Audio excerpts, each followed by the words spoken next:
Усім прывітанне, з вами Зміцер Лукашук. Як звычайна, мы абмяркоўваем падзеі ў Беларусі і за яе межамі. Ну і як звычайна ў гэты дзень і ў гэты час мы сустракаемся і абмяркоўваем, аналізуем ўсё тое, што адбываецца з намі і вакол нас з палітолагам, кіраўніком Варшаўскага цэнтра палітычнага аналізу і прагнозу, доктарам палітычных навук і сябрам вольнай Беларусі Павлом Усовым. Добрый день, спадар Павел. Вітаю.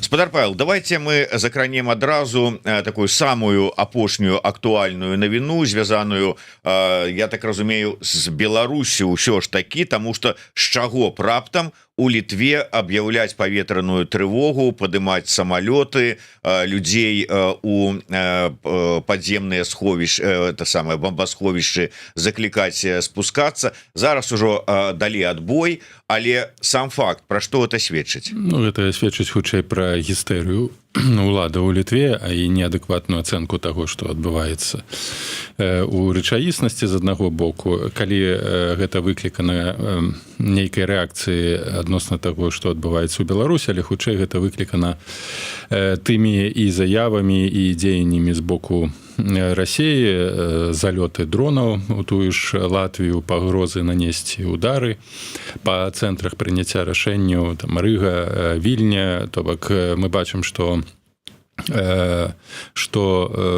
Расія падымае стаўкі, пагражае перш за ўсё малым краінам з ударамі і вайной, і, канешне, улады нейкім чынам павінны рэагаваць, але ўсё ж такі, ну, калі мы кажам пра рэакцыю вайсковых, гэта нармальна і натуральна, бо вайна ідзе, але, канешне, перабольшваць пагрозы і сур'ёзнасць сітуацыі таксама нельга, бо гэта у перспектыве можа негатыўна адбіцца на далейшых нейкіх ацэнках пагрозаў ці на рэакцыі на рознага кшталту правакацыю. Ну, на маю думку, на дадзены момант, да і учора ніякіх рэальных пагрозаў з боку той же Беларусі ці рэжыму Лукашенка, вайсковых пагрозаў не было. І знову рабіць з там Беларусі нейкага дэмана, ну, на жаль, гэта стала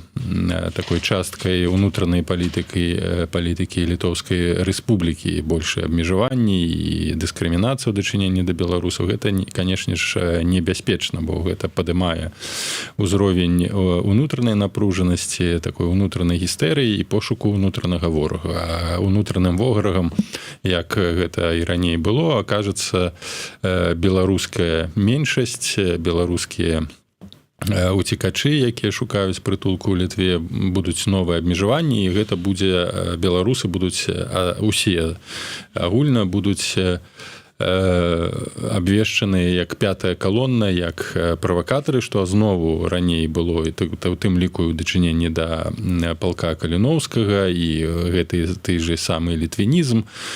Таму ўсё ж такі такія крокі ці такія дзеянні, яны павінны быць, на маю думку, узважаны. Зразумела, што ёсць пагрозы, што ёсць магчымасці выкарыстоўваць Беларусь у якасці прасторы для правакацый, тыя ж самыя паветраныя зонды былі запусканы некалькі там месяцаў таму назад, але ж усё ж такі перабольшваць узровень пагрозаў таксама вельмі небяспечна, бо ўрад траціць тады,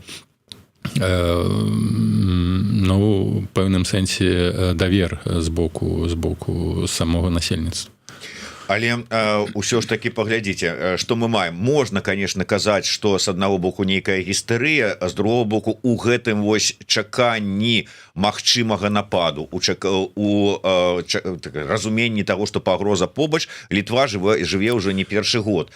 Тут мы маем заявы з боку украінскіх уладаў, пачынаючы ад Зеленскага і працягваючы галоўнакамандуючым Сурскім, пра тое, што пагроза з тэрыторыі Беларусі рэальная, у які бок незразумела.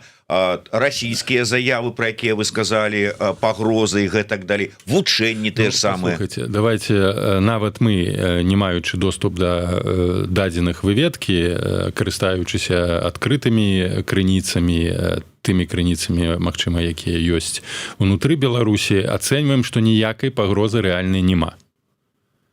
Ну, няма канцэнтрацыі сіл там на мяжы з Украінай, няма канцэнтрацыі сіл на мяжы з Літвой. Канцэнтрацыя сіл гэта азначае там абсалютная мабілізацыя, сцягванне да мяжы там, калі гэта нейкая там нават умоўна спроба правакацыі ці павышэння напружанасці. Ну, на Літве, на мяжы з Літвой ці з Украінай, ну, як мінімум павінны былі б быць сцягнуты, напрыклад, там каля 10 000 чалавек, тая ж самая каля, гэта мінімум, так, там артылерія,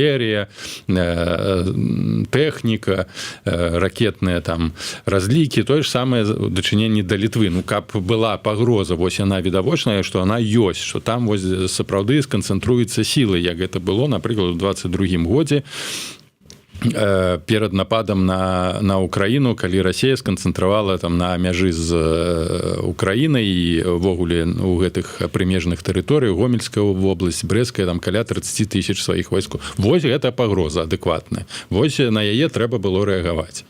Ну, якая зараз вось нават аб'ектыўнымі вось гэтымі дадзенымі, якая зараз пагроза?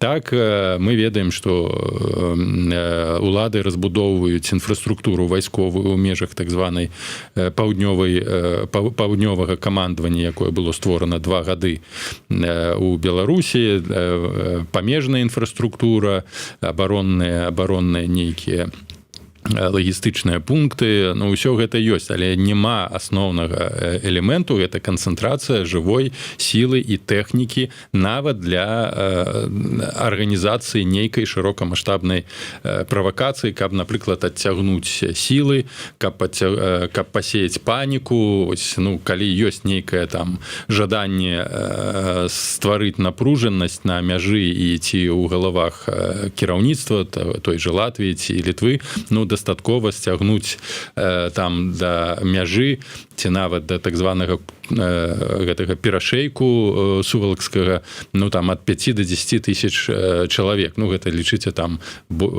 траціна беларускага войска. Ну, нема ж гэтага. Нават гэтая мабілізацыя дачастковая, якая адбываецца штомесяц, выклікаюць гэтых запаснікоў, ці там вучэнні яны адбываюцца, сапраўды на іх трэба рэагаваць. Ну, давайте узгадаем апошнюю рэакцыю і гістэрыю вакол гэтых вучэнняў захад 2025, там палякі сцягнулі ўсе сілы на мяжу, зачынілі цалкам мяжу, там паставілі гэтыя зубы дракона, гэтыя бетонныя укрэпы, так. Ну і што там адбылося? Там нават вучэнняў як такіх і па сутнасці не было. На пытанне, ну, навошта ўздымаць вось гэты ўзровень непатрэбнай небяспекі. Зразумела, што трэба ацэньваць, трэба разумець, што могуць быць нейкія там правакацыі, але перабольшваць таксама нельга і небяспечна. Пытанне, з якой мэтай, калі мы назіраем, што адэкватна, ну, аб'ектыўна гэтага не адбываецца. Так, другі момант — гэта ядзерныя вучэнні. Ну, прабачце, тут ужо трэба рэакцыя не Літвы, там, а умоўна рэакцыя ўсіх краін НАТО на гэтыя вучэнні, бо гэта небяспека па сутнасці для ўсяго свету.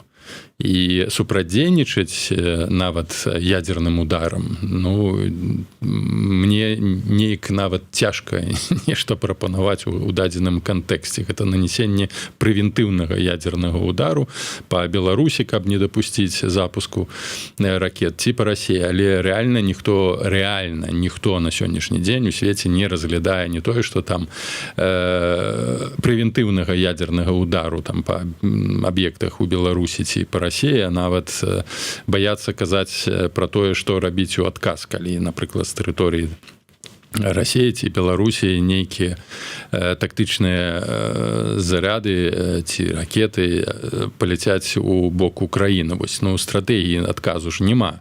Ну, былі заявы з боку НАТО, але збольшага гэта, мне падаецца, абсалютна палітычныя дэкларацыі, што мы тады ў выпадку, калі Расія нанясе тактычныя ўдары ядзернай зброі па тэрыторыі Беларусі, мы будзем біць па тэрыторыі Украіны, мы будзем біць па Беларусі. Вось гэта адказ. Не будуць біць па Расіі, а будуць біць па Беларусі. Нават не па Калінінграду будуць біць. І вось што цікава. Вось мы кажам пра тое там што з Беларусі там нейкія правакацыі вакол Калінінграда нейкія дзеянні адбываюцца рэальна НАТО канцэнтрацыя сіл, бо там знаходзіцца 30 тысяч вайскоўцаў і балтыйскі флот, які ў выпадку вайны будзе асноўным вось гэтым інструментам удару па Польшчы ці па Літве. Вось чамусьці там пры межах таго ж Калінграду з боку Польшчы ці з боку Літвы нейкіх актыўных аператыўных дзеянняў мы не назіраем. А вось зрабіць дэмана, а гэта Расія, гэта агрэсар, гэта частка тэрыторыі краіны рэальна агрэсара, які вядзе вайну не толькі супраць Украіны, але фактычна нацэлена на вайну супраць усяго захаду. А вось чамусьці ствараць там вось гэтую інфармацыйныя шумы вакол Беларусі, вось тут у асноўным все рэсурсы сканцэнтраваны. Нават калі вось на гэтае вучэнне захад былі, то чамусьці усе сілы былі сцягнуты з польскага боку да Беларусі, не да Калінінграду. Нават спалучэнне аўтобуснае у той час паміж Калінінградам, калі ўся Беларусь была ізалявана, спалучэнне паміж Калінінградам і Варшавай, пра што там пісалі беларускі там расследавальскі цэнтр, яно было адкрытае, ніякіх праблем не было. Як і спалучэнне чыгуначнае паміж Расіяй праз Літву і Калінінградам. Нават зараз, калі ўсё там уздыбілася у Літве, чамусьці гэтыя пераходы і праезды чыгуначныя ні таварных цягнікоў, ні пасажырскіх не спынілі. Ну, прынамсі, я такой інфармацыі не чуў. Ну, вось гэта ж фактычна вялікая мабілізацыя, узнялі там самалёты, там людзей у бомбасховішчы, а рускія як ездзілі цягнікамі, тавары як у Калінінград ездзілі з Масквы, так і ездзяць з Петербурга. То бок, умоўна кажучы, разуменне таго, што небяспека існуе, пагроза існуе, што людзям пра гэта трэба казаць, нейкім чынам можа быць іх рыхтаваць да этой пагрозы, але указваць і нешта рабіць супраць Расіі страшна? Конечно. А супраць Беларусі как бы зрабіць такога пудзіла такое же? Вось у гэтым праблема і дылема, і такі выбор. І на маю думку гэта б'е перш за ўсё па беларусах, не па рэжыму, там не палепшае сітуацыю бяспекі, а б'е па беларусу пры гэтым, што ўся вайсковая інфраструктура на расійская у Балтыцы, усе спалучэнні яно як функцыянавала, так і функцыянуе. Ну, з іншага боку, калі адбываюцца нейкія там гібридныя правакацыі ў дачыненні да краінаў Еўрасаюза, той жа Літвы, Латвіі ці Польшчы, яны ідуць з тэрыторыі Беларусі. І нават вось кароткае зацішша у звязку з вызваленнем Пачобута, калі не было вот этого мігрантскага крызіса, яно ізноў вярнулася. Ну, то бок, вот, реально, вот оно, как бы, адсюль ідзе. Тут мы бачым такая гульня ў доўгую, бо Лукашенко ўсё ж такі спадзяваўся, што і пасля візіта Коўла, і пасля абмену там шпіёнаў на палітычных вязняў, Пачобута, Гавела, там іншых, ну, наступіць нейкая там дыпламатычная перезагрузка, як кажуць, так, да? Перезагрузка, казалася пра тое, што ну, якраз такі перад гэтым абменам і падчас візіта Коўла фактычна не фіксаваліся спробы перасячэння мяжы і гэтак далей. Лукашенко, я думаю, спадзяваўся на тое, што адбудзецца ацяпленне, хаця б дыпламатычныя кантакты, можа быць, пушчаныя цягнікі будуць пасажырскія. Ну, гэтага не адбылося. Тады, я думаю, гэта ў логіцы рэжыма, ён вяртаецца да тых практык, якія не на масавым узроўні ўсё ж такі таго, што было ў 21 годзе мы не назіраем, ну, але да практык яны вяртаюцца, падкрэсліваючы, што ну, калі няма жадання далей там неяк так палепшыць адносіны, ну, будзем далей тады вось працягваць гэтую гібридную вайну. Ну, просто я сыходжу з разумення рэальнай сітуацыі, якая склалася ў Беларусі, вакол Беларусі, і нават адчыненне чыгуначнага спалучэння гэта выключна было б збольшага ў інтарэсах беларусаў, і я думаю, нічога б нават той жа польскі ці літоўскі бок у гэтым плане б не згубілі, калі б палепшылася нават проста камунікацыя паміж грамадствамі і сувязі, што ж гэта ўсё ж такі дээскалацыя на некаторым узроўні, але відавочна, што да гэтага ў бліжэйшы час не дойдзе. Але, спадар Павел, як можна ісці на гэтыя... Я выступаю асабіста за тое, каб тое, пра што вы сказалі, яно адбылося, але рэальна, калі там разважаць на эту тэму, калі гучаць пагрозы з боку Крамля на адрас захаду, калі тое же самае пра пагрозы гавораць з Украіны, і разуменне таго, што калі будзе нешта раптам, то яно будзе з тэрыторыі Беларусі, і тут пускаць цягнікі, там нешта яшчэ рабіць, неяк думаеш, а ці варта, наколькі гэта не дадасць нейкай лагістычнай пагрозы? Якую гэта дадасць лагістычную пагрозу? Калі будуць ездзіць цягнікі, чамусьці таварнікі ездзяць, і гэта ніякай пагрозы не стварае. Там фуры ездзяць, ніякай пагрозы гэта не стварае. Калі вы чакаеце вайны, то зачыняйце межу цалкам. Добра, тады вы можете патлумачыць, чаму ўсё ж такі не пачалося гэтае пацяпленне адносінаў з Польшай, як мінімум? Я думаю, што тут збольшыя такія просто локальны такі падыход, ніякай камунікацыі, вось будзем давіць да апошняга, ніякіх перамоваў, ніякіх кантактаў і гэтак далей. Мне падаецца, гэта трошки абмежаваны падыход з улікам нават таго агульнага, што адбываецца ў камунікацыі паміж Менскам і Варшавай, прабачце, і Вашынгтонам. І я думаю, што таксама гэта страх в некаторой ступені показать свою слабость, что мы идем на саступки режиму, и что у нас наша стратегия ціску не спрацавала. Уцягваць, я лічу, что не трэба прыроўніваць камунікацыю нават такую чыгуначную пасажырскую з эфектыўнасцю ці неэфектыўнасцю стратэгіі санкцый. У чымсьці гэтая стратэгія, яна эфектыўная, у чымсьці неэфектыўная. Яна не можа быць у 100% эфектыўная. Уже 1000 разоў мы казалі пра гэта, што санкцыі не прывядуць да змены рэжыму. І нават вайсковая аперацыя, як паказаў Іран, да змены рэжыму можа не прывесці, хаця Іран не Беларусь. Але ваяваць і змяняць вайсковым чынам рэжыму Беларусі ніхто не збіраецца. Гэта азначае, што гэтая стратэгія ціску можа там цягнуцца да бясконца, але трацяцца іншыя магчымасці, там уцягванне, уплыву на Беларусь, на беларускае грамадства. Зараз фактычна атрымоўваецца тое, што беларусы нават там у плане турыстыкі едуць куды? В'етнам, Кітай, Турцыя, Еўропа застаецца па-за межамі па прычыне атрымання візаў, як стала гэта вялікай праблемай. Атрымаць візу нават там на 1 месяц, там турыстычную візу ў гэтых усіх установах. Ужо там не кажу пра доўгатэрміновыя, так і выезду. Все роўна трэба там чакаць, стаяць на межах і гэтак далей. Сітуацыя не паляпшаецца.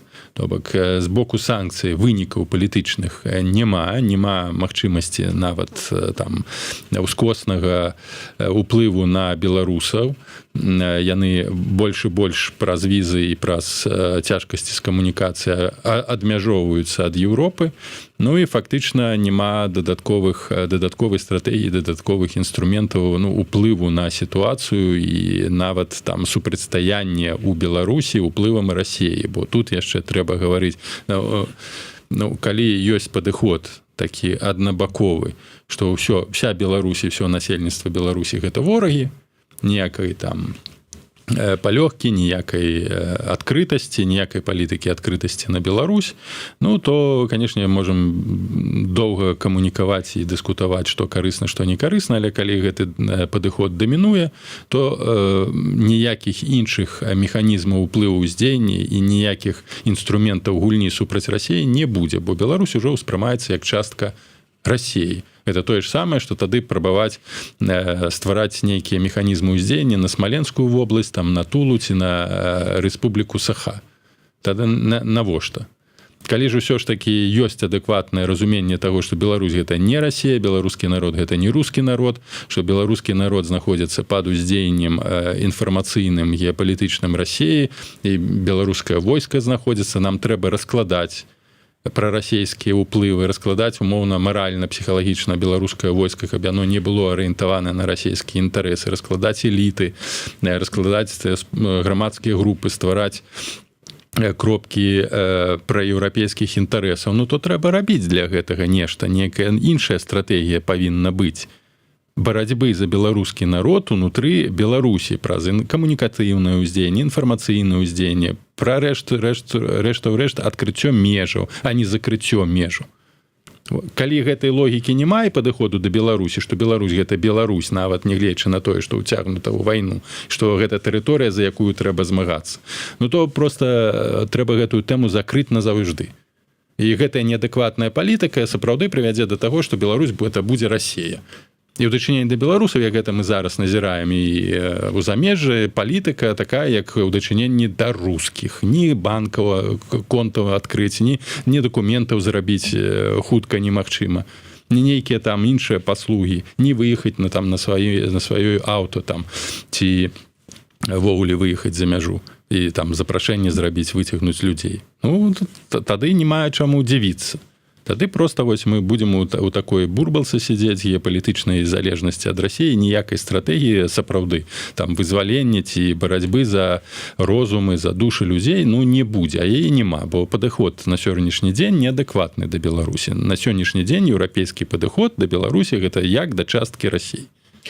Цалкам з вами згодны у тым сэнсе, што калі гэтая жалезная заслона сапраўды канчаткова апусціцца, то пакаленне, якое вырасце за гэтай жалезнай заслонай пад уплывам расійскай прапаганды. Вось это блогеры абураюцца, што беларусы ходзяць на канцэрты там гэтых маскалёў, якія прыязджаюць. Ну калі галава апрацаваная, калі ім там больш няма чаго і куды паехаць. Ну добра, калі былі б адчыненыя межы, тут Ляпіс Трубецкой бы канцэрт на варшаўскім стадыёне там ці іншыя, ці вольны хор арганізавалі бы, то беларусы мелі б магчымасць прыехаць. Бо былі б адкрытыя межы, было б адкрытая магчымасць там атрымаць візу і спакойна выехаць і падыхаць вольнай культурай там і свабодай. Ну гэтага ж няма. Так, да, і гэта вялікая праблема. Я з вами нават спрачацца не буду. Але давайте яшчэ да адной навіны. Ну, навіны, не навіны, тому что, скажем, для вас навіной не стало тое, что координацыйная рада, выборы ў координацыйную раду, ну, скажем так, правальнымі у пэўным сэнсе былі. Вы давно не хавалі свайго скепсіса адносна гэтай структуры, як і шэрагу іншых структураў так званых дэмакратычных сілаў. Ну, але у адрозненні ад іншых, якія казалі про тое, что да нам гэта не цікава, да нам на гэта плеваць, ўсё такое, але пісалі по як мінімум аднаму допісу з нагоды выбораў координацыйнай рады ўсяго астатняга у сацыяльных сетках, а то і па некалькі. Вы нешта асабліва так з гэтай нагоды каментаў не пісалі ў сваім тэлеграм-канале, на якія, дарэчы, раю ўсім падпісвацца. Тым не менш, заява там ці словы Лябедзькі вас так абурылі, што вы не вытрымалі і такі грунтоўны допіс, адказ яму далі. Гэта абурыла ўсіх беларусаў. Такая рэакцыя, калі уласныя праблемы і уласную неадэкватнасць і неразуменне рэальнасці, у якой апынулася апазіцыя ўсіх тых праблем, скідваць на беларусаў. То бок правалы уласных дзеянняў і ў гэтых правалах вінаваціць беларусаў, асабліва дыаспору, бо гэта ўсё ж такі выбары збольшага былі накіраваныя на мабілізацыю дыаспоры, а дыаспора на сённяшні дзень беларуская складае у заходніх краінах амаль 1 мільён. Толькі ў Польшчы больш за 150 000 беларусаў, якія маюць віды на жыхарства, не ўлічваючы тых людзей, якія часова выехалі. там, ну, можа, у Польшчы там ад 150 до 200 тысяч беларусаў, і назваць іх там саюзнікамі Лукашенко, сітуатыўнымі хаўрушнікамі рэжыма. Якая розніца? Ну, гэта наколькі трэба быць адарванымі ад людзей, наколькі не паважаць гэтых людзей. Просто людзі адэкватна разумеюць, што нават за мяжой знаходзячыся, што гэтыя высілкі і галасавалкі і гульні ў гэтыя не адпавядаюць іх інтарэсам. То просто трэба зразумець, што на сённяшні дзень гэтая структура, там, магчыма, і кабінет не адпавядаюць, не выражаюць інтарэсаў нават той часткі насельніцтва, якая знаходзіцца ў Польшчы ці там у іншых краінах, ну, беларусаў за мяжой, ну, няхай там мільён у заходніх краінах, пры гэтым, што я думаю, што каля, давайте так, 10-15% гэта актыўныя прыхільнікі апазіцыі як такой, не ціханаўскай, не, а актыўныя прыхільнікі апазіцыі. І яны не адрыгавалі, яны праігнаравалі, не гледзячы на рэкламу, не гледзячы там на ўсе гэтыя інфармацыйныя шумы, яны проста разумеюць, ну, гэта адэкватны падыход, рацыянальны падыход, што гэтыя структуры рэальна не адпавядаюць інтарэсам і чаканням людзей, бо сітуацыя за падчас дзеяння, я не кажу там пра скандалы, а ввогуле у практычным сэнсе дзеянні КР, яны, ну, скажем, не тое, што не маюць ніякага плёну, не маюць ніякага сэнсу. Ад раздавання пашпартоў гэтыя заявы, якія гучалі, мы там будзем палітзняволенага раздаваць пашпарты.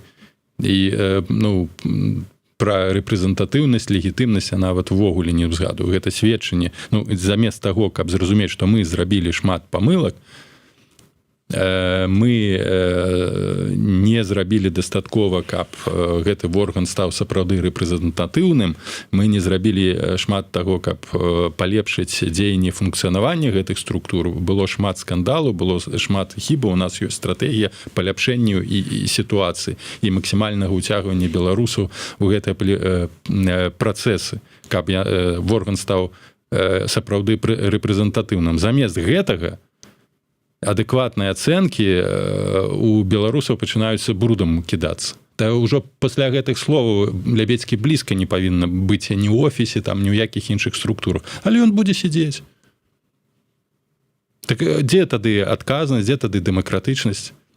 Кшталту таго, што Лукашенко народзец увесь час там выкарыстоўвае дачыненне да беларусаў. Гэта такі ўзровень культуры палітычнай адказнасці. І пасля гэтага гэтыя структуры чакаюць, што беларусы будуць падтрымліваць і будуць давяраць, да не ў жыць. Тым не менш, вы пішаце, даб'е вобраз дэмакратычнасці апазіцыі спроба захаваць КР і працягнуць яе функцыянаванне ў сённяшнім складзе ці перафарматаваць на падставе апошніх мізэрных вынікаў. Що ж таки, у такім выпадку вы лічыце, што, ну, как бы, по выніку гэтай выбарчай кампаніі, ну, как бы, лепш бы не існавала і не было там спробы нейкіх. Ну, гэта агульна паказвае адносіны не да КР, агульна паказвае адносіну беларускай дэмакратычнай супольнасці да апазіцыі як такой. КР вось прадставіла гэты механізм вымеру даверу. Не толькі да там Латушка, Ціханаўскай, бо Ціханаўская запрашала, там заклікала ўсіх тых, хто заклікаў на выбары. Гэта ўзровень даверу на сённяшні дзень да апазіцыі. 2100 там з нечым прагаласаваўшых. Ну, нават гэты ўжо ўзровень даверу быў яшчэ 2 гады назад, калі не было ні скандалаў, звязаных там з Мельнікавай, ці яшчэ там з фінансамі, з Машэнскім. Ужо там 6 з нечым прагаласаваў. Так трэба было ўжо тады зрабіць нейкія высновы, вынікі, але акрамя клутняў унутры там структура ўзаемных абвінавачванняў, выхадаў, заяваў, нічога зроблена стратэгічна для паляпшэння вобразу КР, для яе узмацнення яе функцыянальнасці нічога не было зроблена.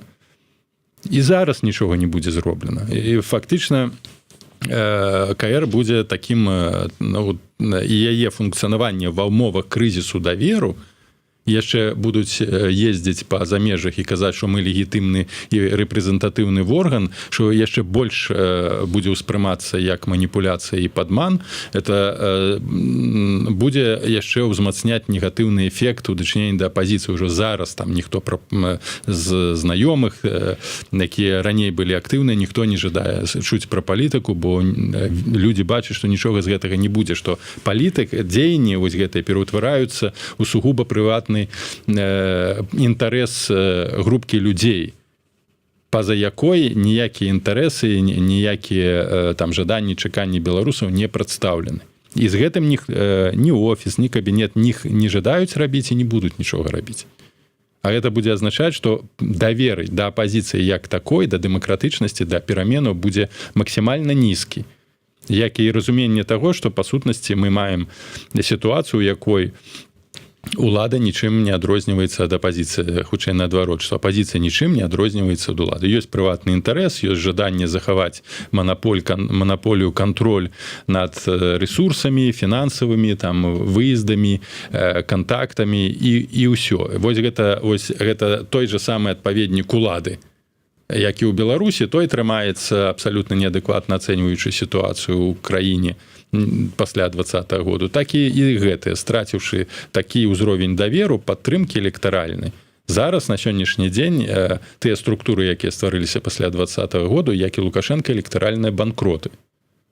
Электаральныя банкроты, то бок яны страцілі той патэнцыял, як і Лукашенко ў 20-м годзе. Лукашенко праз свае глупствы адносна ковіда і гэтак далей. Сённяшняя структура адносна пустых дэкларацыяў, абяцанняў, пашпартоў, скандалаў, медалёў і гэтак далей. Розніцы у камунікацыі з уласным электаратам з боку тых структур і з гэтых структур няма. Як няма крытычнага падыходу, як і медыя.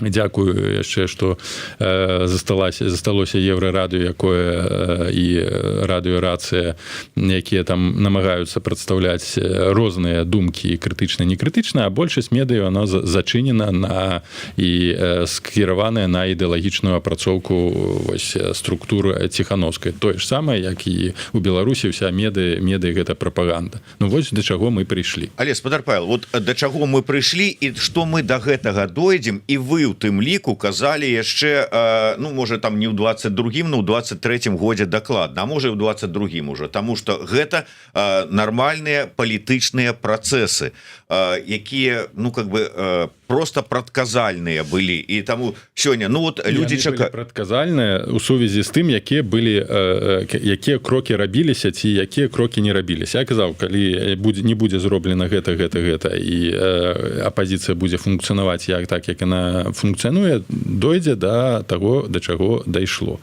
А яно ўсё адно дайшло, таму што час ідзе, людзі ўжо разумеюць, што тое, на што яны спадзяваліся і ў што яны верылі, яно не здарыцца бліжэйшым часе. Трэба было не карміць людзей вось гэтымі глупымі спадзяваннямі, што праз паўгады мы вернемся.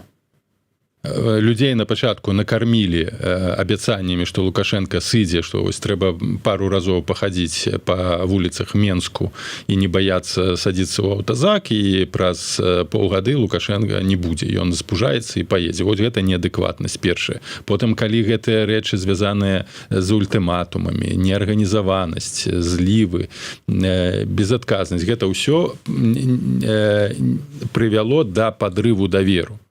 І адказнасці нейкага перафарматавання дзеяння ні ў 20-м, ні ў 21-м, ні ў 22-м не было. Як і ў 22-м быў адпаведны момант, калі неабходна было задзейнічаць усе рэсурсы, быў уздым новы з сувязі з вайной, калі можна было сапраўды стварыць прадстаўнічыя органы, там, урад у выгнанні, гэта адмыслова не рабілася. У момант вось нападу, там, лютай, яшчэ сакавік, можна было сабраць усе рэсурсы ўсіх людзей, была адчыненасць на супрацу усіх бакоў. Усіх мы з вамі колькі разоў гэта абмяркоўвалі. Калі кабінет стварылі, як стварылі? Толькі ў жніўні. У жніўні праз паўгады хто гэтым займаўся, хто адказны за тое, што не былі зроблены важныя стратэгічныя кропкі, якія б кансалідавалі рэсурсы, якія б маглі б садзейнічаць стварэнню баявых адзінак ва ўкраіне, фінансавання, камунікацыі нават з урадам Украіны, з польскімі ўрадамі. Гэтага ж нічога не было зроблена. Мы не один раз про это казалі, гэта сапраўды так. Ось і прывяло до таго. Але што рабіць далей? Вы пішаце: я застаюся пры сваёй думцы скліканні нацыянальнага беларускага кангрэсу, якое магло б абвесціць Рада БНР. Это сапраўды выйсце? Гэта як адно. Я б хацеў яшчэ там вярнуцца да таго, што я казаў, бо проста без аналізу аб'ектыўнага таго, што здарылася хаця б з 22, ўжо пра 21, то 22 я не кажу, але ж усе тыя людзі, якія завалілі мэтанакіравана і працэс стварэння і аб'яднання ўсіх структур, яны ж засталіся ў гэтых усіх офісах, кабінетах, яны ўсе там. І вы чакаеце, і мы чакаем, што яны нейкім чынам зменяць падыходы і стратэгію, не зменяць, бо там добра, калі гэта проста глупства і неадэкватная ацэнка. Год жа, калі гэта дзеянні структурна кіраваныя варожых на знішчэнне і ввогуле, сыходзячы з таго, дзе мы апынуліся, так, я лічу, што гэта было вельмі паспяховая аперацыя. Вяртаючыся варожых службаў, а вяртаючыся да што можна зараз зрабіць, знову, калі там застануцца у кабінетах там, ці ў офісах знову на пазіцыях, якія ўплываюць на працэсы прыняцця рашэнняў, не ведаю, напрыклад, у офісе з кім можна размаўляць там на сур'ёзныя тэмы, на адэкватныя перазагрузкі адносінаў ці стварэнне вось такіх новых магчымасцяў для кансалідацыі разрозненых на сённяшні дзень палітычных арганізацый і структур, каб нейкую адзіную платформу зрабіць. Нават там у кабінеце, якая там частка ўжо гэта офіса збольшага. Не ведаю, з кім можна размаўляць, камунікаваць. Усё роўна яшчэ там больш-менш нейкая магчымасць камунікацыі я бачу з латушкам, але больше нікога не бачу.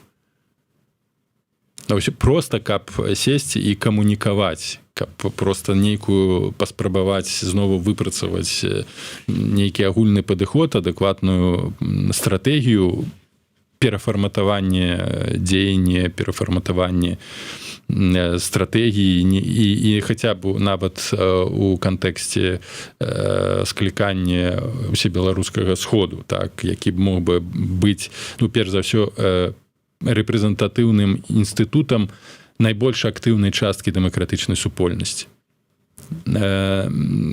Так, я разумею, што ўзровень даверы гэта знову вось гэтая дэвальвацыя адносінаў да пазітыўных, да ўсіх палітычных структур, яна на сённяшні дзень на вельмі высокім узроўні. У гэтых умовах рэалізаваць праект будзе цяжка.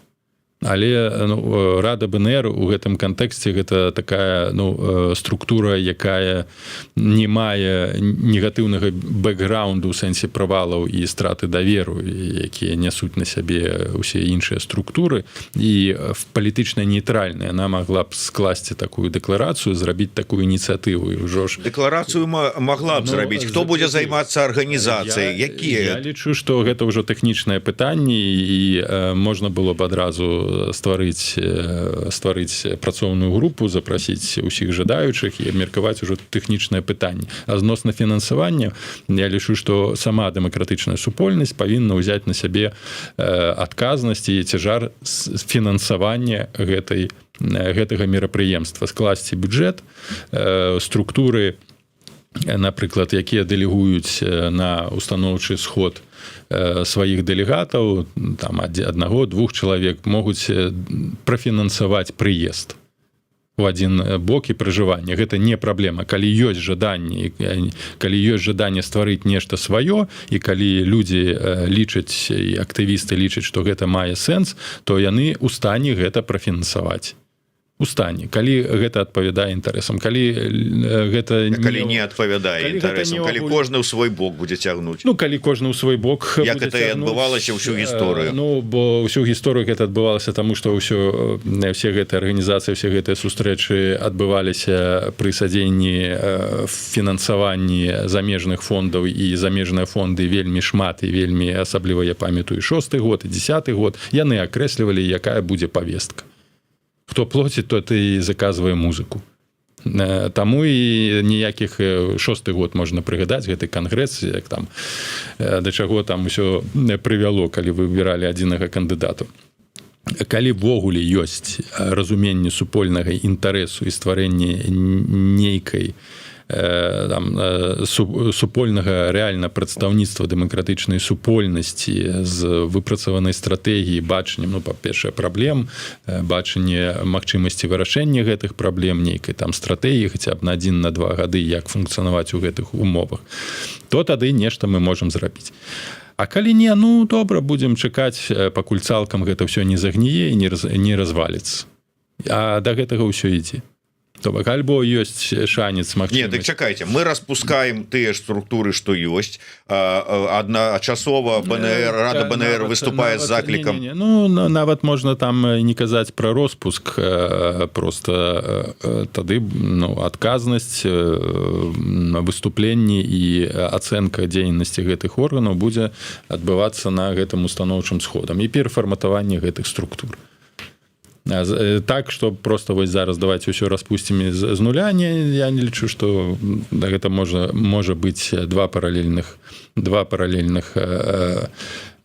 працэса і стварэнне потым, ну, на аснове вось гэтага усе агульнага дэмакратычнага сходу, ну, стварэнне выканаўчага камітэту. Так чакайце, а ў такім выпадку на дадзены момант хто там? Ціхановская павінна тэлефанаваць Сурвілі і сказаць, давайте вот арганізоўваць. Ну, лічу, што гаспадарыня Івонка і атачэнне, ну, добра разумее сітуацыю, і гэта і павінна быць іх ініцыятыва, а не павінен нехта там прасіць, калі ёсць такое жаданне.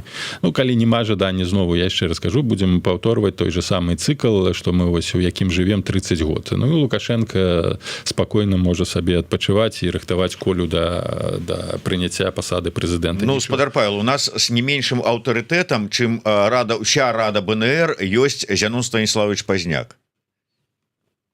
Ён можа выступіць з такой ініцыятывай? Можа выступіць.